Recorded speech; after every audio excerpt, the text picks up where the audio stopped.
Hello students, good morning to all of you. Today I will discuss to you first chapter of cost accounting. In the beginning of scope of cost accounting was limited to keeping of record of business transaction and to prepare profit and loss account for the view of financial results and balance sheet from the view of financial position. सबसे पहले coast accounting से पहले हमें 3 concept clear होने चाहिए. First one is financial accounting, second one is cost accounting, then third one is management accounting. अब financial accounting की बात करें तो आप +1 से पढ़ते हुए आ रहे हो कि फाइनेंशियल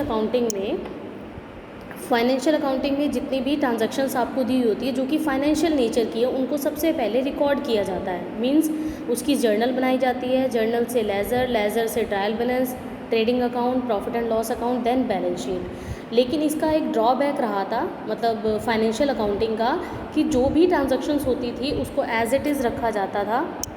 और सपोज़ कीजिए कि मोहन को 50,000 रुपीज़ पे करे, आपने वो चेकआउट नहीं करोगे कि 50,000 रुपीज़ उसके पास वाउचर स्लिप्स वगैरह है या नहीं है उसकी. आप एज इट इज़ उसकी जर्नल एंट्री कर दोगे, जर्नल एंट्री से वो आगे ट्रांसफ़र होती चली जाएगी. ये ड्रॉबैक होने के कारण ही कोस्ट अकाउंटिंग का कॉन्सेप्ट सामने आया है.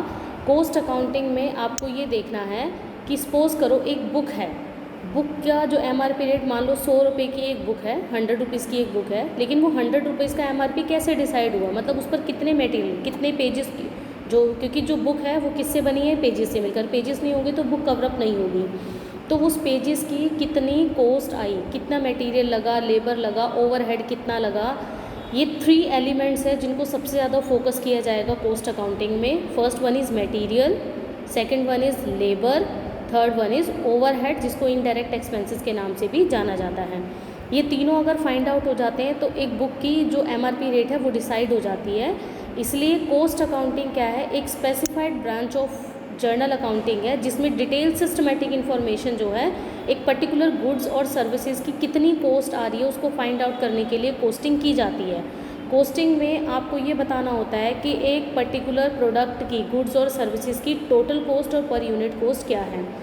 देखिए फर्स्ट पेज पर ICMA क्या कहते हैं. ICMA लंदन के according cost accounting is the technique and process of ascertaining of cost. कहते हैं कोस्ट अकाउंटिंग एक टेक्निक है, एक प्रोसेस है.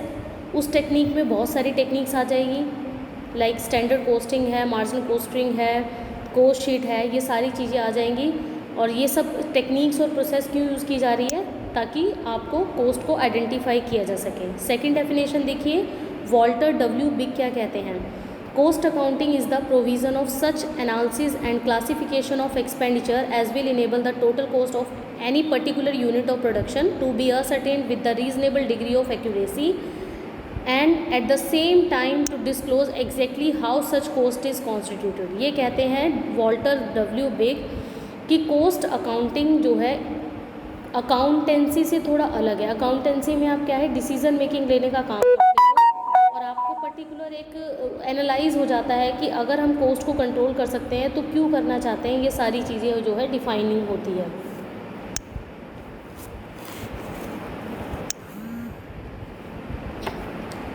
नेक्स्ट हम बात करते हैं costing, cost accounting and cost accountancy. आपको ये सभी वर्ड्स क्लियर होने चाहिए. जैसे बात कर रहे हैं कोस्ट, इन्होंने यहाँ पर ये समझाया है कि कोस्ट क्या है, the amount of expenditure incurred or attribute to a specific thing or activity. मतलब पर्टिकुलर प्रोडक्ट को खरीदने में उस पर कितनी कॉस्ट आ रही है वो हमारे लिए कॉस्ट है. वो एक गुड्स भी हो सकती है, सर्विसेज भी, प्रोडक्ट भी, प्रोसेस भी, किसी भी एक्टिविटी को लेकर हो सकती है कि उस पर्टिकुलर गुड्स को परचेज़ करने में जितना खर्चा आएगा वो आपकी कॉस्ट है. कोस्टिंग क्या है, कोस्टिंग एक टेक्निक है, एक प्रोसेस है. ठीक है, सपोज़ कीजिए मैंने पेंटर को बुलवाया और मैंने कहा मुझे घर पेंट कराना है. तो पेंटर वाले ने ये बताया कि आपके घर को पेंट कराने की जो कॉस्ट है 1 लाख रुपए आएगी. तो मुझे उस पर्टिकुलर यानी कि मेरे घर को पेंट कराने की जो कॉस्ट 1 लाख रुपए वो तो है कॉस्ट. लेकिन फिर मैंने उसे कहा भाई बताओ क्या क्या सामान आएगा, और मैंने उसके लिए एक रफ़ नोटबुक तैयार कर ली और उसने मुझे उस पर सामान लिखना स्टार्ट करा दिया. तो मैंने जो नोटबुक यूज़ की वो नोटबुक जो मैंने यूज़ की और उस पर लिखा कि भाई पेंट के लिए क्या क्या मटेरियल आने वाला है और कितनी लेबर लगने वाली है, जो नोटबुक मैंने यूज़ की वो मेरे लिए कोस्टिंग है। मतलब वो मैंने तरीका अपनाया, वो मेरे पास एक टेक्निक थी ताकि मुझे इन फ्यूचर याद रहे कि भाई मैंने जब घर पेंट कराया तो उसमें इतने इतने ये सब चीज़ें लगी। अब टेक्निक और प्रोसेस की बात करें तो टेक्निक क्या है? टेक्निक किसी प्रिंसिपल और रूल्स पर बेस्ड है जिसमें कोस्ट को वेरीफाई किया जाता है। फिर टेक्निक में आपकी हिस्टोरिकल भी आ सकती है, एब्सॉर्प्शन कोस्टिंग भी आ सकती है, मार्जिनल भी, स्टैंडर्ड कोस्टिंग भी, यूनिफॉर्म कोस्टिंग, ये सारे वर्ड्स हम आगे क्लियर करेंगे कि क्या चीज़ें हैं। The process of ascertaining cost include the day to day routine of determining cost through the process of related to allocation, apportionment and absorption. कहता है कि प्रोसेस क्या है, आप particular unit, particular cost sheet से, कोस्ट सेंटर से related उसको कैसे एलोकेट करोगे। मान लो ऑफिस का खर्चा है तो ऑफिस में जाएगा, फैक्ट्री का एक्सपेंस है तो फैक्ट्री में, अगर पर्टिकुलर मशीन आपकी रिपेयरिंग हो रही है तो उस पर्टिकुलर मशीन से ही चार्ज होगी, अदर मशीन से वो चार्ज नहीं होगी। तो उसको हमने कैसे एलोकेट करना है, कैसे अप्रोशनमेंट करनी है, कैसे अब्सॉर्प्शन करना है, वन बाय वन मैं आपको थोड़ा सा यहाँ पर डिटेल में बता देती हूँ। कहते हैं कोस्ट एलोकेशन क्या है? Allocation is the process whereby cost item are charge direct to a cost unit और कोस्ट सेंटर। यहाँ पर एक वर्ड है डायरेक्ट, आपने ध्यान रखना है, ये यहाँ पर ये जो डायरेक्ट वर्ड यूज़ हो रहा है ये ध्यान रखना है कि डायरेक्टली जो है वो यूज़ हो रही है यहाँ पर, डायरेक्टली किस पर्टिकुलर चीज़ से वो चार्ज हो रही है। तो आपने स्पेसिफिक कर लेना है कि भाई देखो मेरा फैक्ट्री का खर्चा था तो फैक्ट्री में गया, ऑफिस का था तो ऑफिस में गया, इस तरह से एलोकेशन होगी। कोस्ट अप्रोशनमेंट क्या होता है? Apportionment is the process of division of cost among two or more coast centre. कि मान लो एक ही डिपार्टमेंट में आप काम कर रहे हो, लेकिन उस डिपार्टमेंट में एक ही डिपार्टमेंट में आप काम कर रहे हो, लेकिन क्या है उस डिपार्टमेंट में आपको दो या दो से ज़्यादा चीज़ें दे रखी हैं, तो आप उसके हिसाब से, जैसे मैंने कहा कि मेरी प्रोडक्शन डिपार्टमेंट है, प्रोडक्शन में मेरे पास अलग अलग चीज़ों की प्रोडक्शन होती है, तो दो या दो से चार आइटम को मैंने डिवाइस कर दिया कि फैक्ट्री वाला फैक्ट्री में, ऑफिस वाला ऑफिस में, मटेरियल वाला मटेरियल में, रिपेयरिंग वाला रिपेयरिंग में, और रिपेयरिंग वाला किस पर्टिकुलर उससे रिलेटेड है, ये सारी चीज़ें हमने देखनी हैं। फिर आता है cost absorption. It is a process of ascertaining the charge of indirect cost. देखो एलोकेशन में हम डायरेक्टली जिस पर्टिकुलर गुड्स और सर्विसेज से चार्ज हो रहा है उससे हमने देखा। कोस्ट अप्रोशनमेंट में दो या दो से ज़्यादा जो थी उसमें हमने डिवाइड कर दिया। एब्सॉर्प्शन में यानी कि इनडायरेक्ट कोस्ट। अब बुक को बनाने के लिए गम की ज़रूरत होती है, वो आपकी इनडायरेक्ट कोस्ट है, उसे आप देख नहीं सकते हो। अब आता है, ये तो हुआ कोस्ट और कोस्टिंग। कोस्टिंग में हमने वो टेक्निक अपनाई, जैसे कि मैंने बताया कि पेंटर को बुलाया और पेंटर ने कहा भाई 1 लाख रुपए की कोस्ट आएगी, वो कोस्ट होगी 1 लाख रुपए। लेकिन उसके लिए जो मैंने नोटबुक यूज़ की है लिखने के लिए, क्या क्या सामान मेरा, मटेरियल कितना लगेगा, लेबर कितनी आएगी, ओवरहेड कितने आएंगे, तो वो मेरी कोस्टिंग होगी। लेकिन कोस्ट अकाउंटिंग क्या है? Accounting it's a widest concept of costing. मतलब कोस्ट और कोस्टिंग का वाइडेस्ट कॉन्सेप्ट है, क्योंकि इसमें एक स्टैटिस्टिकल डाटा बताया जाता है, बनाया जाता है। अब हमने क्या किया, वो सब ला के उसको दे दिया। Cost accounting involve a study of those concept, tools and technique which help in ascertaining and analysing cost. It means cost accounting में हमने मेथड को, टूल्स को यूज़ किया, प्रोसेस को यूज़ किया, ये फाइंड आउट करने के लिए कोस्टिंग में कि उसकी टोटल कोस्ट और पर यूनिट कोस्ट कितनी आने वाली है। अब बात करते हैं कोस्ट अकाउंटेंसी की।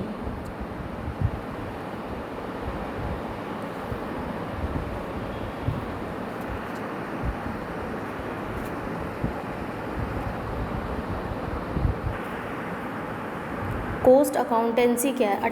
अकाउंटेंसी ये है कि सारा मटेरियल पेंट कराने के बाद मुझे एक मेरा फ्रेंड मिला और उसने पूछा कि भाई आपने पेंट करवाया था, कितने पैसे लगे आपके? तो हमने बोला भाई 1 लाख रुपए लगे। उन्होंने कहा वाह, ये तो बहुत ज़्यादा लग गए 1 लाख रुपए, अगर तू मेरे से करवाता तो मैं तेरे को 70,000 में कर देता। वो कहता वो कैसे? उन्होंने कहा लाओ मैं नोटबुक ला के दिखाता हूँ और इतने इतने का मटेरियल लेबर है। उसने कहा सेम ही वैरायटी का जो है ये इतने कम में प्राइस में आ सकता है। ये सब सोच के मुझे ये लगा कि नहीं ठीक है, मुझे 2-4 से डिस्कस कर लेना चाहिए। इट मीन्स कोस्ट अकाउंटेंसी में डीपली एनालाइज किया जाता है कोस्ट कंट्रोलिंग के लिए। कोस्ट को कंट्रोल करना, प्रॉफिटेबिलिटी को चेक करना, ये सब कोस्ट अकाउंटेंसी में किया जाता है। कोस्ट अकाउंटेंसी में कोस्टिंग और कोस्ट अकाउंटिंग मतलब कोस्ट कंट्रोल और प्रॉफिटेबिलिटी, ये सब वेरीफाई किया जाता है। कोस्ट कंट्रोल क्या है, अकाउंटेंसी का मेन ऑब्जेक्टिव ही यही है कि कोस्ट इसलिए की जाती है ताकि आपकी कोस्ट कंट्रोल हो जाए। कोस्ट कंट्रोल में दो मेथड आते हैं आपके, बर्सरी कंट्रोल, स्टैंडर्ड कोस्टिंग और responsibility accounting. Cost control does not necessarily mean cost reduction. Cost control का मतलब ये बिल्कुल नहीं है कि कोस्ट को कम किया जा रहा है। If the price of material and labour go up, अगर आपके मटेरियल के प्राइस और लेबर बढ़ जाते हैं तो नेचुरली ऑपरेशन कॉस्ट बढ़ जाएगी। The cost can be set to be within control even with the increased cost provide there is no abnormal wastage और ग्रेटर आइडल कैपेसिटी।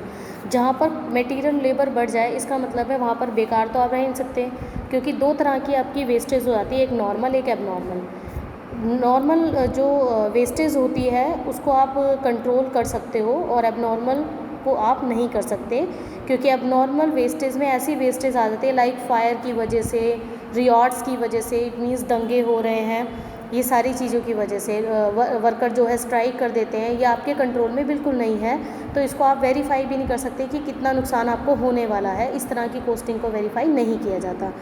अब तीनों में अगर डिफरेंस करें, देखो मीनिंग एंड रिलेशन की बात करें हम, कहते हैं कोस्टिंग क्या है, कोस्ट को असर्टेन करने का तरीका।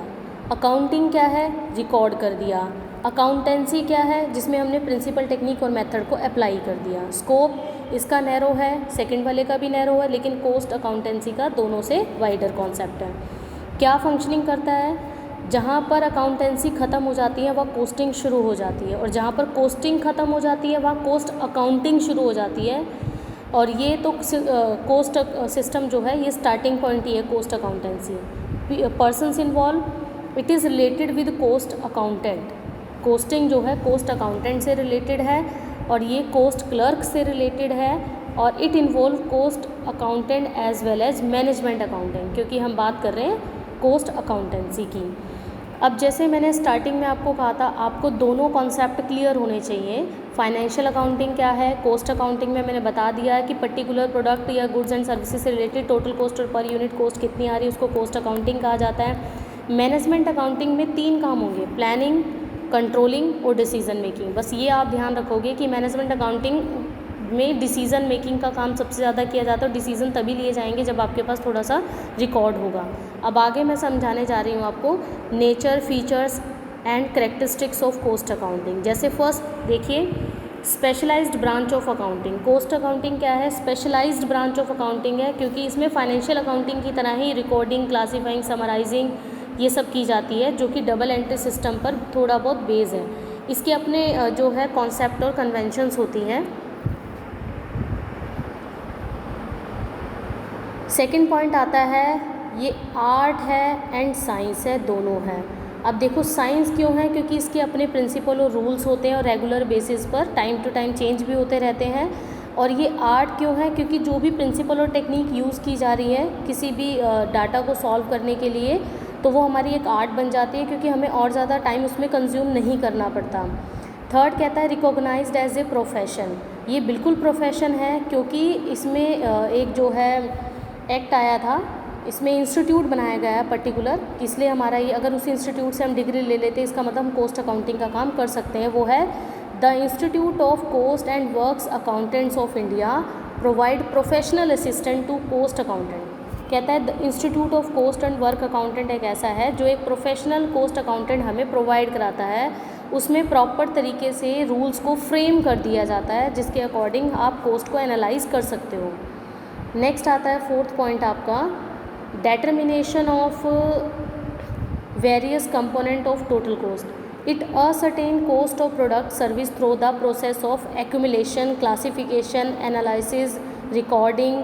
ये सारे जो है कंपोनेंट टोटल कोस्ट के अंदर आते हैं। एलिमेंट्स की बात करें तो मटेरियल, लेबर, एक्सपेंसेस, ये 3 फंक्शन है जिन पर टोटल कोस्ट और पर यूनिट कोस्ट काम करती है। फिफ्थ पॉइंट आता है application of statistical data of computing profit and cost. कहते हैं कोस्ट का काम ही यही है कि हमें कौन सी टेक्निक, कौन सी प्रोसेस, कौन सा ऐसा मेथड यूज़ करना है जो हमारे लिए हेल्पफुल हो कोस्ट शीट और कोस्ट स्टेटमेंट को बनाने के लिए।